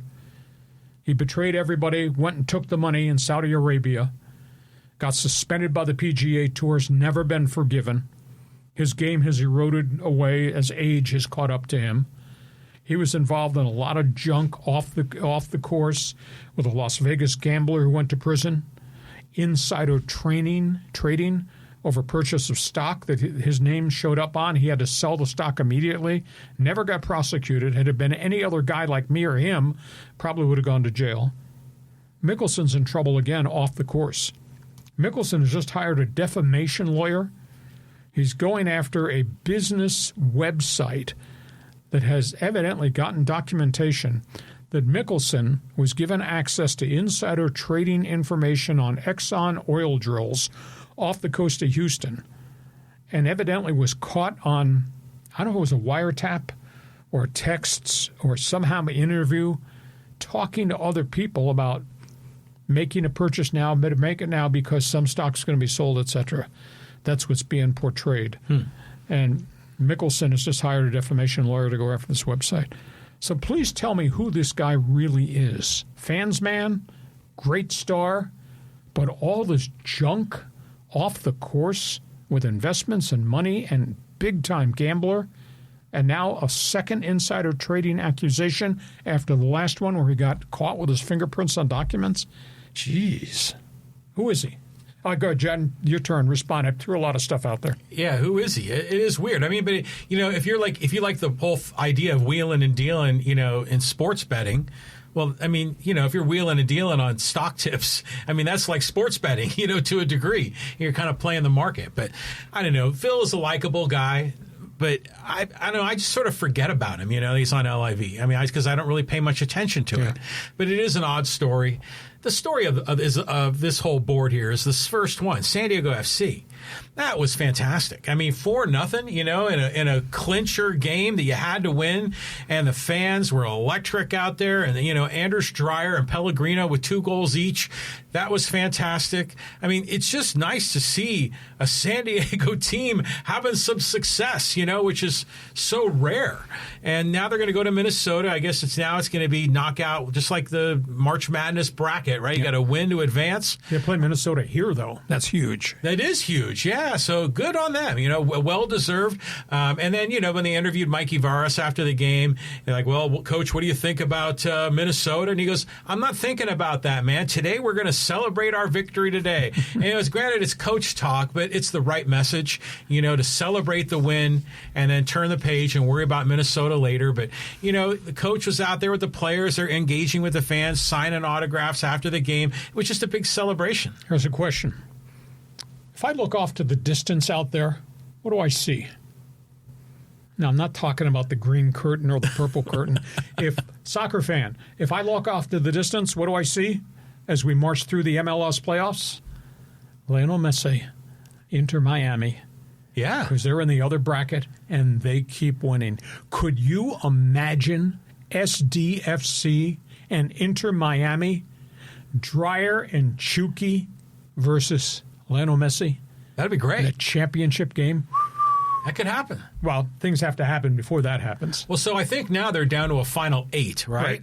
So, you got to go through a few more rounds if that could potentially happen, but that'd be great. I mean, it'd be the greatest thing in San Diego sports, maybe forever. Okay. So that's all things sports. Feel free to join us, Fans Forum chat box. We've gone long today. I drank too much coffee this morning while he was chugging Red Bull.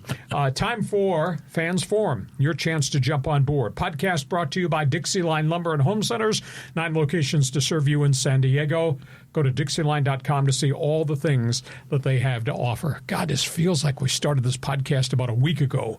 We got so many things to talk about. Well, usually we kind of wrap up the Hacksaw's headlines in about an hour, hour 10. We went an hour 30. Okay. So let's jump right away, and we'll go here to Matthew. Thank you very much, Matthew. He says, hey, this process for Craig Stammen stinks all around. Tingler 2.0. Well, that's your opinion. Those of us who've dealt with Craig Stammen, I dealt with him a lot as a pitcher. And just kind of know what he stands for, deserves the opportunity. Everybody comes from somewhere. His somewhere was a bullpen. Smart dude. I mean, we're talking real baseball intellect, who had this game plan: when I am done throwing strikes out of my bullpen, I'd like to work in a front office. And he went in and he was involved in player evaluation, teaching of players, etc. We know his experience in the Padre clubhouse, good times and bad times. So I'm not going to negate the hire, because this guy has really served a lot of roles, and he's just really, really smart. Now, that's just checking off one box. The second box was keeping Niebla the pitching coach. The third box is they got to go get pitching, and that's going to be the enormous challenge as to how Preller's going to execute getting guys in here, because they need starter 2, 3, and 4 at least. And we don't know whether Musgrove can be vintage Musgrove, at least out of the gate. So there are going to be some more transactions. He doesn't like it. Your response? Well, let's actually, David here had a comment. He says, will Niebla leave the Padres for a better team? No, he's got a contract extension. He is staying here. He was at the press conference today. Yeah, it seems like they're a united front, those two. Oh, so that's cool. That's going to work out quite nice for the Padres. And they've been together since Cleveland, because Stammen was with the Cleveland Indians when Niebla was there. And then... Wait, really? Yes. I mean, I knew Stammen was with the Nationals. And then he went to Cleveland for 1 year. Oh, he did? And then he came here. Oh, I didn't know about that 1 year in Niebla Cleveland. was in the farm system and then got himself elevated to be the pitching coach. Okay. So, okay. All right. Next one. Oh, my God. The list here is gigantically. I'm going to start from the top. Michael says, hey, with the Padres signing a new manager and now without a hitting coach who signed with Houston, who do they have in mind to fill that vacancy? I don't know where the track record is in terms of the past of Stammen. I mean, Stammen's been in major league pitcher for 13 years, so he has crossed paths with a ton of good people. Off the top of my head, I'm so busy today, I have had no time to think about potential candidates out there, but we'll do some digging around, and maybe by Thursday's show, we'll have a much better feel. I was told today that Stammen's going to try to have this staff locked down by Friday, so maybe by Thursday we'll have a much better feel. Yeah, it's got to be the worst job in professional sports. The San Diego hitting coach. And you said, 12 hitting coaches and 15? This will be the 12th one they hire. That's just crazy. I mean, because that used to always be such a rotten job. You know, Callan had an answer. He goes, how about Steve Finley or Mark Loretta for hitting coach? A couple of players who won Silver Slugger awards and still work or represent the club in the front office roles. Well, it's interesting. Loretta was an initial candidate, took part in the first round of Zoom interviews. I don't know whether he wants to be a hitting coach or not. Finley's here. Finley's done a lot of different things.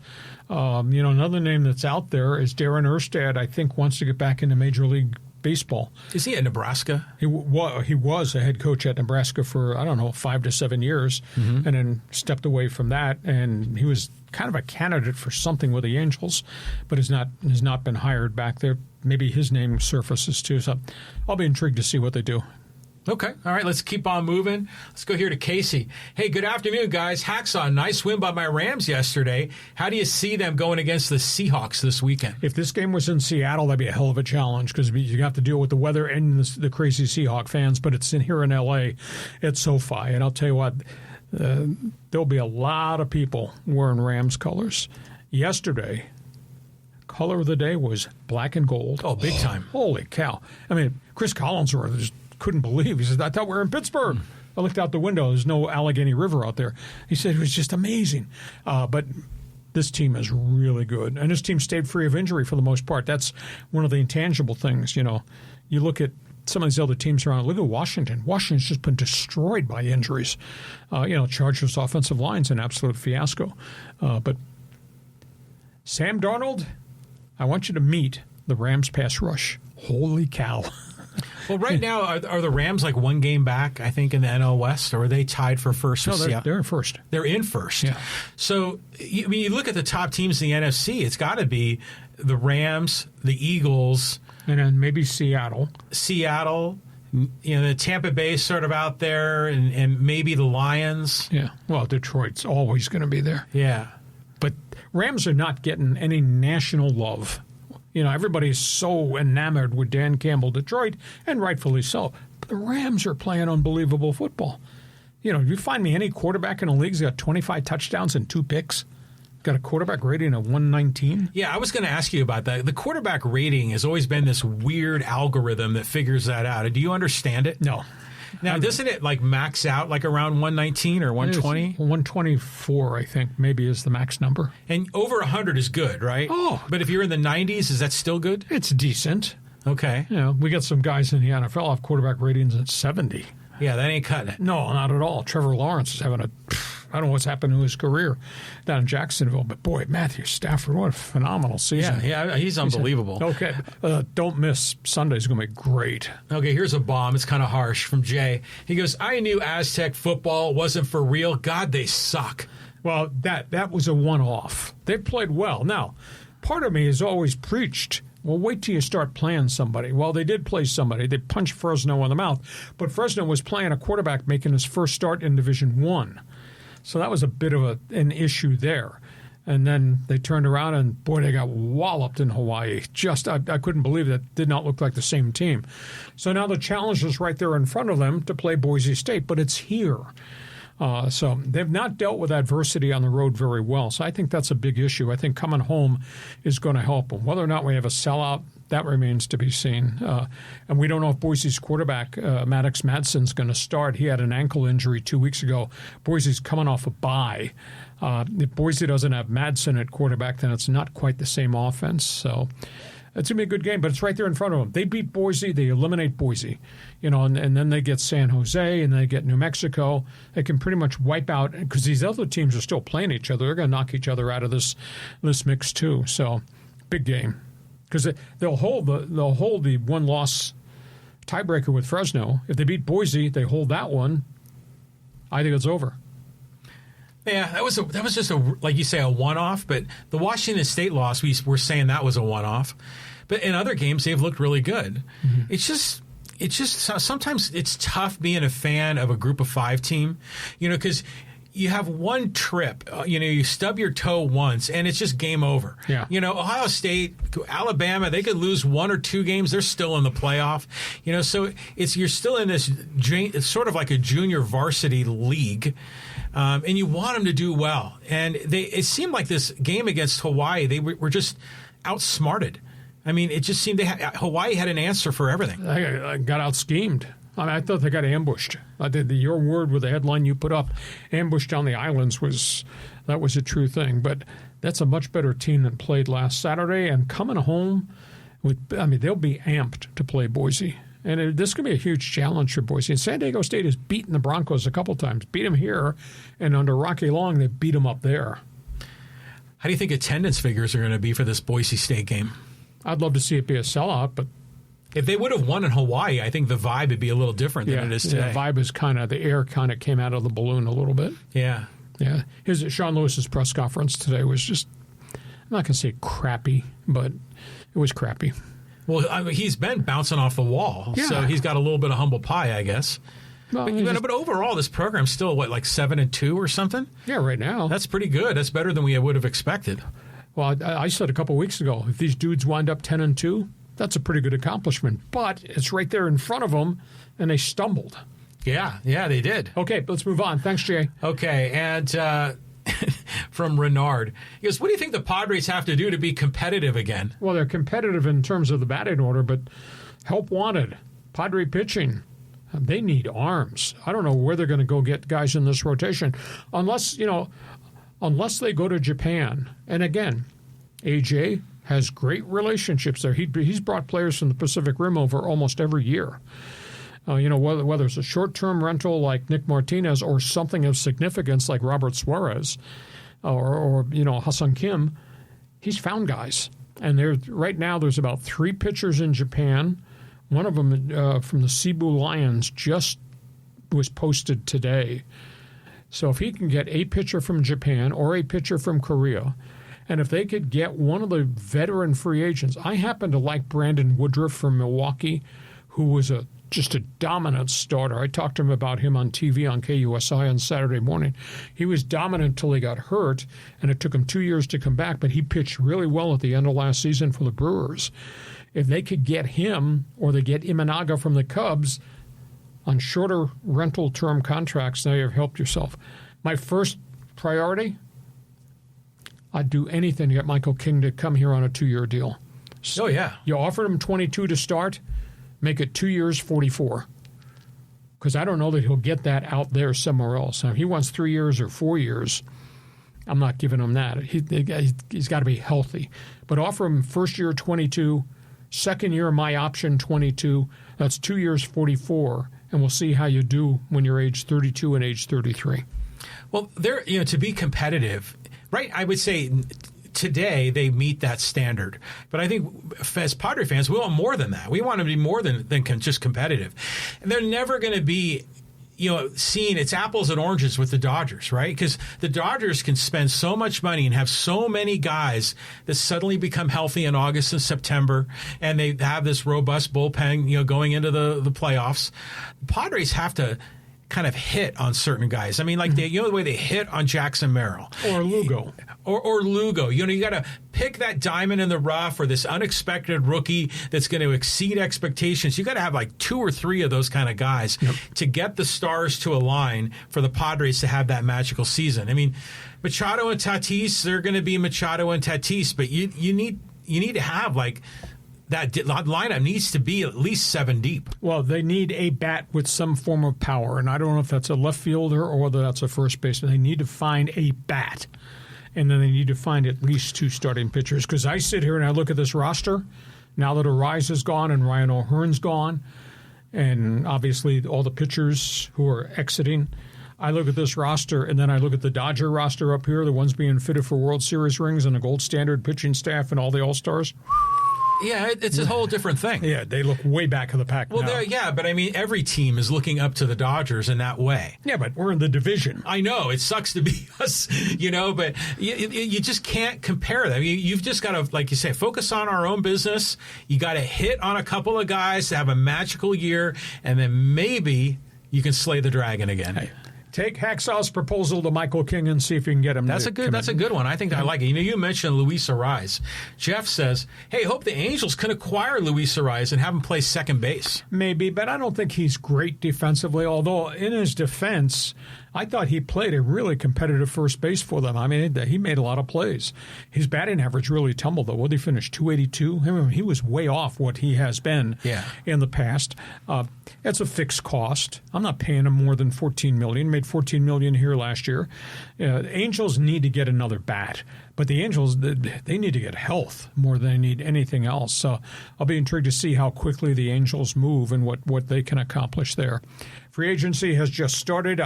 There'll probably be some signings in the first couple of weeks before we get to the winter baseball meetings. I don't think any of the megastars are going to sign, but it doesn't mean you can't go into the marketplace and find somebody that fills a role for you. Yeah, Arise would be all right with the Angels. I mean, but Arise to me is like the cherry on top kind of guy. You got to have a whole bunch of really good players, and he's just that one extra piece. But $14 million, that's a lot of money. It is a lot of money. And, if you're the Angels, you don't want to be focused on a I mean, granted, whatever the dollar amount is, you don't want to have your attention focused on someone like Arise. You want to have your attention focused on guys that can be more than a one-star player, a one-tool player.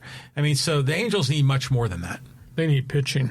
Hey, spend your dollars and get me Imanaga and get me somebody else to strengthen that staff, but they got holes everywhere in their lineup too. Yeah, I mean that's a building project right there. Okay, let's go to Hector. Hi, Lee. With the indictments of Clase and Ortiz, this is a reminder to people from left field that Pete Rose can never be allowed in the Hall of Fame. I think he's taking a shot at me. The integrity of a sport is the most important thing, and once lost, the sport dies. Just look at the state of boxing. Yep, I concur. I think John and I both are on the same wave. How could you be so stupid? Totally. I mean, everybody's making so much money. How could Clase be so stupid? He just signed a $20 million contract, and he's doing this for nickel and dime stuff? Oh, so I hope it's not the tip of the iceberg, but there's a lot of stupid people out there. there's 6 more college basketball players that just got expelled by the NCAA over the weekend for point shaving, gambling. Yeah, it's a problem. It's everywhere. So. It's a problem. It's going to, like you say, it's the tip of the iceberg. There's a lot more that's going on. I hope the guys that are still involved in this are kind of getting spooked, and stepping away from it. Simplest words to end this, death penalty. Yeah, I mean, you got to do something like that because, Hector's right. I mean, you have to have integrity to the game. Right. No doubt about it.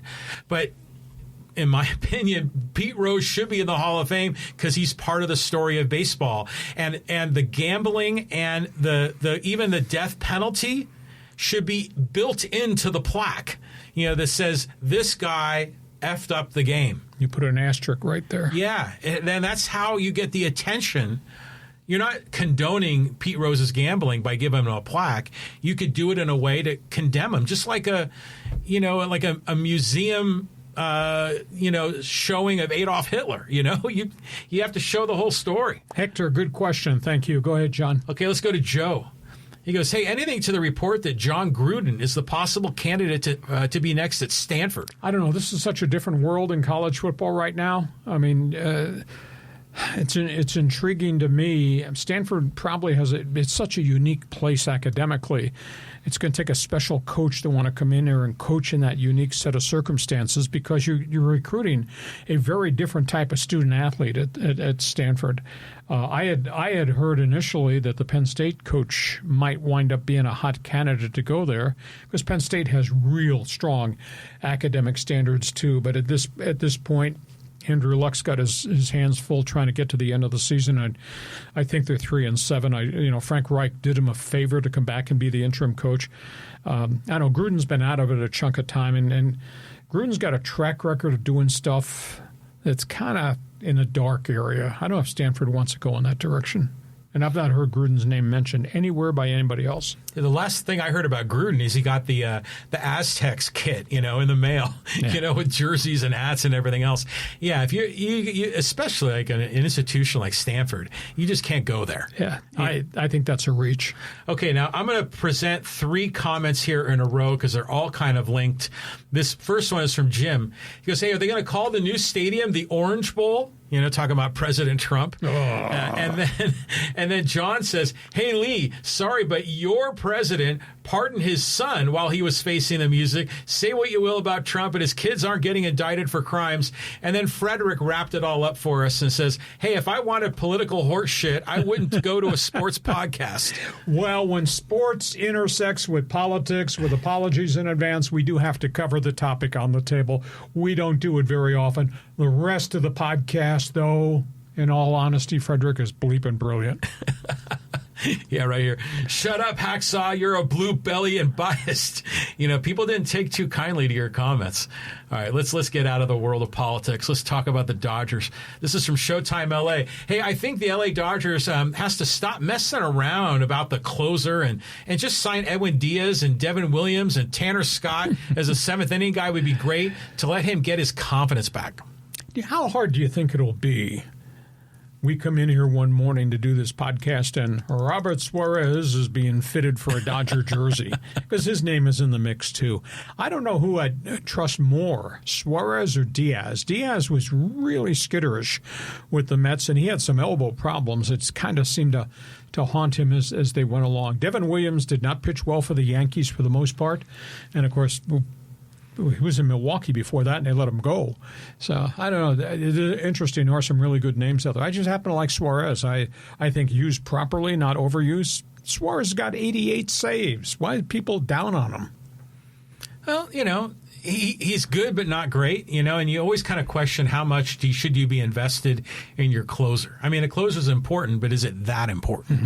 Mm-hmm. But Edwin Diaz, that'd be a great pickup there. Devin Williams would be. I mean, he had moments there. He was a setup guy for Hader in Milwaukee, so he could do the job. Although I know he was shaky in New York, very shaky. It seemed like he didn't like the spotlight, so maybe going to LA may not be a good fit. And Tanner Scott's going to come back. He's got 2 more years to go. They just need to fix him mechanically. Yeah. Okay, thank you for the input. Okay, let's talk some puck with Jeff. He goes, Ducks at Colorado tomorrow night. The top 2 point leaders in the NHL. It should be a good game. I'll tell you, Ducks are just rolling. Colorado, we didn't have time to talk about this. I don't know if you saw what happened Saturday. Colorado went into Edmonton and beat the Oilers, Connor McDavid, Leon Draisaitl, and all them, 9-1 in Edmonton on Oilers ice. People just losing their mind over Stuart Skinner, who got pulled in the first period. They have a love-hate relationship with him. Yeah, they really do. 9-1. And Edmonton's off to a kind of the Rangers, that's got to be the crappiest start I've seen in a while from a high-priced team. But the Oil has not had a good start to the season.